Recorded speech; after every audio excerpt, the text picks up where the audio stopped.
카톡으로 이유를 길게 보냈는데 답장이 딱 한 줄 옵니다. 그래서 내가 서운한 건 안 중요해? 이때 진짜 답답하죠. 나는 숨긴 것도 아니고 변명한 것도 아니고 나름 솔직하게 설명했습니다. 그런데 대화가 풀리기는커녕 답장은 더 짧아지고 만나서도 상대 표정은 쉽게 풀리지 않습니다. 그건 단순히 상대가 내 말을 이해 못해서가 아닐 수 있습니다. 설명은 했지만 감정은 아직 풀리지 않은 상태일 수 있습니다. 관계에서 자주 이런 순간이 있습니다. 내가 왜 그랬는지 말했잖아. 그 상황이 어쩔 수 없었다고 했잖아. 오해하지 말라고 설명했잖아. 말한 사람 입장에서는 억울합니다. 이유도 말했고 상황도 말했고 내 의도가 나쁘지 않았다는 것도 말했으니까요. 그런데 상대는 이렇게 말합니다. 알겠는데 그래도 서운해. 그 순간 머릿속에 딱 하나가 떠오릅니다. 아니, 나는 할 만큼 설명했는데 왜 아직 화났어? 이런 대화는 처음부터 크게 싸우지 않습니다. 상대가 묻습니다. 그때 왜 그랬어? 그러면 우리는 최대한 차분하게 말합니다. 그게 아니라 그때 상황이 이랬고 내가 너를 무시하려던 게 아니라 그럴 의도는 전혀 없었어. 말은 맞습니다. 논리도 있고 상황 설명도 있고 미안하다는 말도 했을 수 있습니다. 그런데 상대의 얼굴은 이상하게 더 어두워집니다. 눈을 피하고 대답은 짧아지고 손에 든 컵만 만지작거립니다. 그리고 말합니다.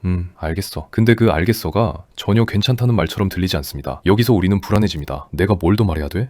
설명했는데도 저러면 어쩌라는 거야? 그리고 어느 순간 설명은 방어가 됩니다. 내가 말했잖아. 그건 네가 오해한 거잖아. 나는 그런 뜻 아니었다니까? 이쯤 되면 상대도 더 다칩니다. 아무렇지 않은 척 웃거나 됐어 라고 말하거나 갑자기 말을 끊습니다. 하지만 그건 정말 괜찮아졌다는 뜻이 아닐 수 있습니다. 대화를 더 이어가면 자기만 예민한 사람이 될 것 같아서 멈춘 것일 수도 있습니다. 여기서 대화는 갈라집니다. 한 사람은 내 이유를 이해해줘 라고 말하고 있고 다른 한 사람은 내 마음도 좀 봐줘 라고 말하고 있습니다. 이건 설명이 부족했던 걸까요? 아니면 상대가 듣고 싶었던 게 애초에 설명이 아니었던 걸까요? 관계에서 설명은 중요합니다. 오해를 풀고 사실관계를 맞추고 내 의도를 알려줘야 하니까요. 그런데 감정이 다친 사람에게 설명은 가끔 이렇게 들립니다. 네가 느낀 건 틀렸어. 그렇게까지 서운할 일은 아니야. 내 사정을 알면 이제 그만 풀어. 물론 말한 사람은 그런 뜻이 아니었을 수 있습니다. 오히려 나를 오해하지 않았으면 좋겠다는 마음에 더 자세히 말했을 수 있습니다. 그런데 설명이 길어질수록 상대는 더 멀어질 때가 있습니다. 왜 그럴까요? 상대가 계속 서운한 건 설명을 못 알아들어서가 아닐 수 있습니다. 그 설명 안에서 자기 자리가 보이지 않았기 때문일 수 있습니다. 친구에게 약속을 취소했다고 해볼게요. 일이 갑자기 생겼어. 어쩔 수 없었어. 나도 미안해. 다 맞는 말입니다. 그런데 친구 마음에는 이런 감정이 남을 수 있습니다. 나는 그 시간을 비워뒀는데, 나는 기대하고 있었는데, 나는 또 혼자 이해해야 하는 사람이 된 건가? 연애에서도 그렇습니다. 연락이 늦어진 이유를 말할 수 있습니다. 회의가 길어졌어. 폰을 못 봤어. 일부러 그런 거 아니야. 맞습니다. 그런데 상대 마음에는 그 시간 동안 혼자 불안했던 감각이 남아있을 수 있습니다. 내가 기다린 건 안 보이나? 나는 이 사람의 하루 안에서 어느 정도였지? 그러니까 설명이 틀렸다는 게 아닙니다. 설명은 보통 내가 왜 그랬는지를 말합니다. 그런데 감정이 다친 사람은 먼저 그때 내가 어땠는지를 봐주길 바랍니다. 이 순서가 바뀌면 나는 억울해집니다. 내가 일부러 그런 것도 아닌데 왜 나를 나쁜 사람처럼 만들지? 상대는 외로워집니다. 내가 따지는 게 아니라 서운했다는 건데 왜 자꾸 설명만 하지? 둘 다 틀린 말을 하는 건 아닙니다. 그런데 둘 다 자기 자리에서 혼자 상처받고 있습니다. 그래서 관계 대화에서 중요한 건 설명이냐 달래줌이냐를 고르는 게 아닙니다. 순서를 보는 겁니다. 설명은 오해를 풀고 감정 인정은 마음을 풀어줍니다. 그럼 이런 순간에는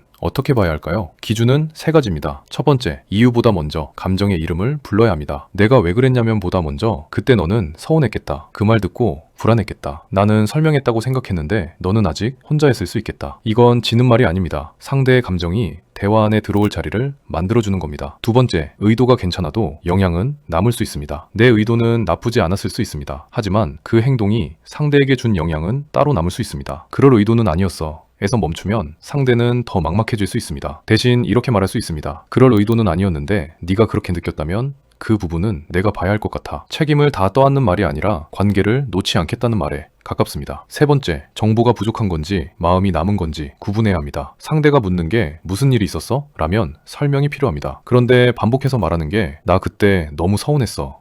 라면 그건 정보가 부족한 게 아니었을 수 있습니다. 감정이 아직 혼자 남아있는 겁니다. 그럴 때는 더 많은 설명보다 짧은 인정이 더 멀리 갑니다. 그때 네가 혼자 남겨진 느낌이었겠네. 내가 내 입장만 말하느라 네 마음을 너무 빨리 넘겼나봐. 여기서 중요한 건 나를 없애는 게 아닙니다. 내 억울함을 말하기 전에 상대의 서운함이 들어올 자리를 먼저 만들어 보자는 겁니다. 여기서부터는 누가 더 말이 맞는지보다 누가 더 혼자였는지가 중요해집니다. 사실 관계에서 가장 서운한 순간은 상대가 실수했을 때만은 아닙니다. 내가 아팠던 장면을 말했는데 상대가 그 장면을 지우려고 할 때입니다. 그건 오해야. 그런 뜻 아니었어. 상황이 그랬다니까? 필요한 말일 수 있습니다. 하지만 어떤 날에는 그 말이 이렇게 들립니다. 네가 느낀 건 중요하지 않아. 그래서 사람은 설명을 못 알아들어서 화나는 게 아닐 때가 있습니다. 내 마음이 아직 도착하지 못했는데 대화가 벌써 끝난 것 같아서 서운한 겁니다. 말했잖아는 설명의 끝일 수 있지만 감정의 끝은 아닙니다. 내가 말했잖아 라는 말 뒤에는 이런 마음이 숨어 있을 수 있습니다. 제발 나를 나쁜 사람으로 보지 말아줘. 그리고 그래도 서운해 라는 말 뒤에는 이런 마음이 숨어 있을 수 있습니다. 제발 내 마음도 이 대화 안에 있게 해줘. 이 두 마음이 서로를 못 볼 때 대화는 길어지는데 관계는 더 멀어집니다. 처음으로 돌아가 볼게요. 카톡으로 이유를 길게 보냈는데 답장이 딱 한 줄 왔던 순간, 그래서 내가 서운한 건 안 중요해? 그 말은 어쩌면 당신의 설명을 부정하는 말이 아니었을 수 있습니다. 네 말은 들었어. 그런데 내 마음도 여기 있어. 그 신호였을지도 모릅니다. 그러니까 다음에 또 말했잖아 라는 말이 목 끝까지 올라오는 순간이 온다면 그때 한 번만